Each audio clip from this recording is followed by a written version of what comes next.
It is hard for us to fathom a time when Scott Giessler was not with us. These were dark and desolate times, when most things were crappy and dumb. Historians generally refer to this era as before Scott, or the total time before Scott is often called total BS. That's history guy talk. On October 10th at 7:58 a.m., finally the darkness parted and Scott Giessler was with us.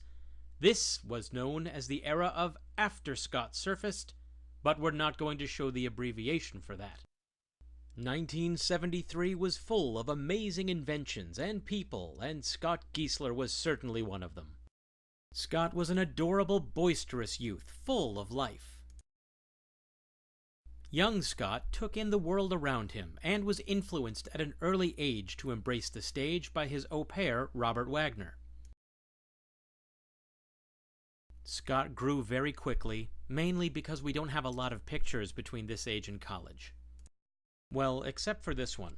Seriously, I'm not sure which is worse, the windbreaker or the hat. And really, Scott, the one glove, did that help your swing that much? Really? Did it? Scott was a man ahead of his time, mastering technology faster than it could be produced. Check out that laptop, pretty sweet for 1989, huh? Seriously though, you can totally ask him about any technology and he can fix it for you. He loves it. Macs, PCs, air conditioning, lawnmowers, printing presses, marriages, anything. Scott went to William Lawrence summer camp and became not just a camper, but eventually a counselor. It's okay, I didn't see him in here at first either. We're gonna hang here for a sec. Let me help you out. Note the distance between Scott and the nearest guy. I'm guessing Scott had discovered running and Mexican food, but not daily hygiene, just a guess. All part of growing up, though. And grow he did, into a mighty college man.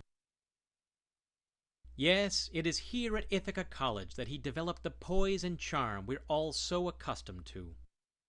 Scott would write dry, scholarly papers and generally spend his time honing his academic skills. He would also embrace the medium of television and write insightful works telling the stories of our times, weaving complex statements about modern society with philosophical dialects that would make Aristotle look like a meth head. Ring, ring. Hello, this is Scott. Who's this? What? It's 1982 and you want your t-shirt back? Eventually, over the years, Scott would master the urbane sophistication we know and love about him. He would also meet the love of his life at this school. Sure, he would meet some bad influences too. Bad influences with awesome hair, but most of his friends were okay. Yeah, that's me in the picture. Scott made many good friends that would shape his adulthood. And maybe his manhood? Not that there's anything wrong with that. Just look at Garrett's expression, Scott, okay? No means no. Now, in addition to making solid friends and developing career skills while at Ithaca, Scott would end up developing other professional skills. But I'll let Jason Sherry tell you more about that. Like most of you, when I think of Scott Giessler, there are really two words that come to mind. Hammer, toilet. I'm sure most people know this story, and I know Scott knows it, but I suppose it should be recorded for posterity somewhere.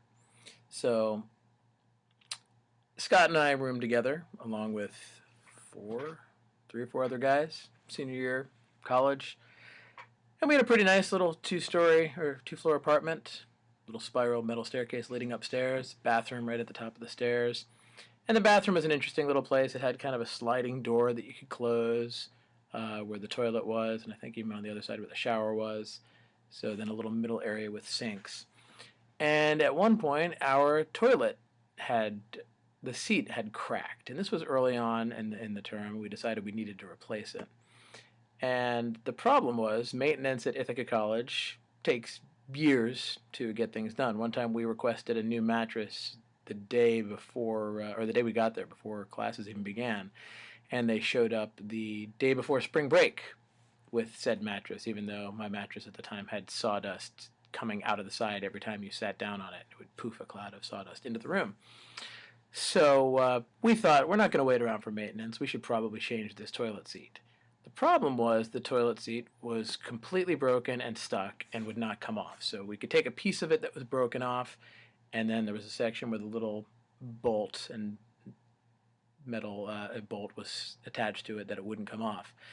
And so Scott decided a hammer would be the right tool for the job and went into the other room, and he's in the little closet bathroom tapping away, and all of a sudden I just hear, I should clean it up in case there's any kids watching maybe, something along the lines of, oh crap, and Scott comes running out of the room, slamming the sliding door behind him, and I look at him and he looks up at me, and as he's standing there I see water seeping under the door, and then I go push open the door and look, and sure enough, inside the bathroom, the entire toilet bowl is lying on the ground, so that the tank is on the wall and the bowl is on the ground, completely disconnected. There's just a little porcelain hole at the base of it. And then, of course, later our other roommate, Brian, came home, and I hadn't had a chance yet to tell him about it. So Brian comes in, goes running upstairs, and a few moments later comes down. I think he had his button fly half undone, so he must have been about to go to the bathroom. And comes down halfway on the spiral staircase, one step at a time, with this very quizzical look on his face. And I said, yeah, the toilet's broken. So he had run upstairs to go pee, apparently, and all he found was a hole on the ground in place of where the toilet used to be. It took them 3 days to fix that, by the way.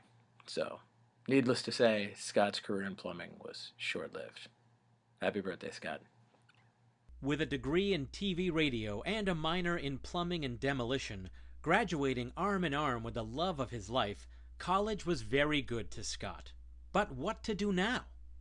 Just what every parent dreams of.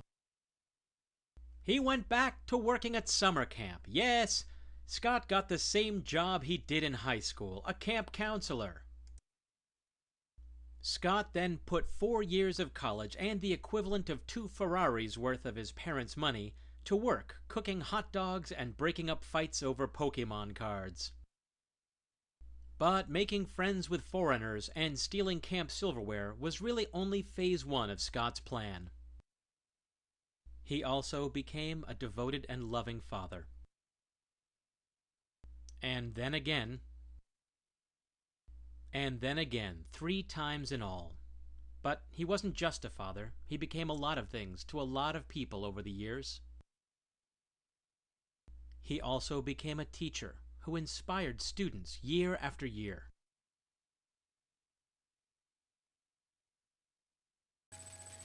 Happy birthday, Scott! Thank you for all of the fun times and memories. And a strong influence on many students and their families. Oh yeah, some of this is actually nice. You thought it was going to be all sarcasm and sight gags, didn't you? Well, don't worry. Greg Parker here is going to get us back on track. Scott, happy 40th. I'm so proud of you. Remember, 40's the new 12. Scott is the reason why I want to be a teacher. You know, he's always inspired me. He's always been funny, handsome, talented. Now, one can always ask, how is that possible? How is it possible that someone is extremely attractive, extremely talented, and extremely nice? Simple. He's a robot. He is the most genetically perfect robot ever engineered by any science laboratory anywhere, and he will never be beaten or outdone. So no matter how much I try and strive to be him or be like him, I won't ever come close because I don't think I could ever be a robot. So, congrats, Scott. The world knows your secret. Have a happy birthday. Wow, that's quite an endorsement. But wait a second, what was that part? Did he say something about a robot? Simple. He's a robot. He is the most genetically perfect robot ever engineered by any science laboratory anywhere. Yep, okay, was not just me. Pretty fantastic tale, huh? Believe it or not, it's actually true. You see, Scott Giessler is actually a government robot called the ScottBot 1000. Wait a second, though. Did he say something about being unbeatable? And he will never be beaten or outdone. Well, unfortunately, Greg was wrong about that. The government is actually working on the ScottBot 5000, which is taller, better looking, better at sports, and drives a cooler car. Pathfinder, I think. Although both ScottBots are better than the government's original prototype. The Scott-E. It did better overseas. Robots and bromances aside, Scott also became a playwright and a performer on the local stage. And while it's easy to give a guy wearing lipstick and rouge a hard time, whether you knew Scott as a kid, or at college, or as a mostly non-abusive family man, I think we can all agree that Scott is an amazing guy with a heart of gold who's incredibly talented. And while we all enjoy looking back and reminiscing about the Scott Giessler years we've had, the best Scott Giessler years are yet to come. From your family, from your neighbors, and from your friends across the globe, spanning Los Angeles to London. Happy 40th birthday, Scott Giessler. We love you.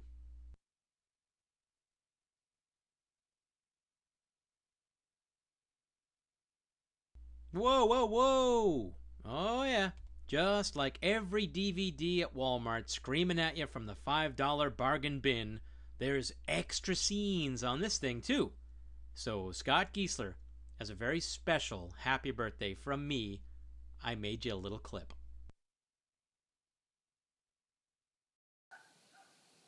Scott Giessler, this is for you. Minivan. Llama.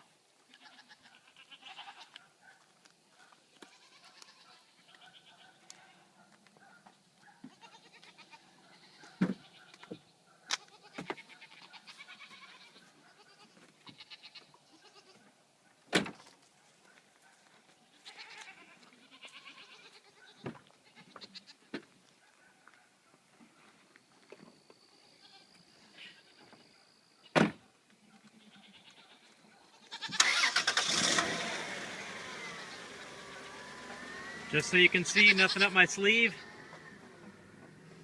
That is Captain the Morgan, the llama, inside the minivan.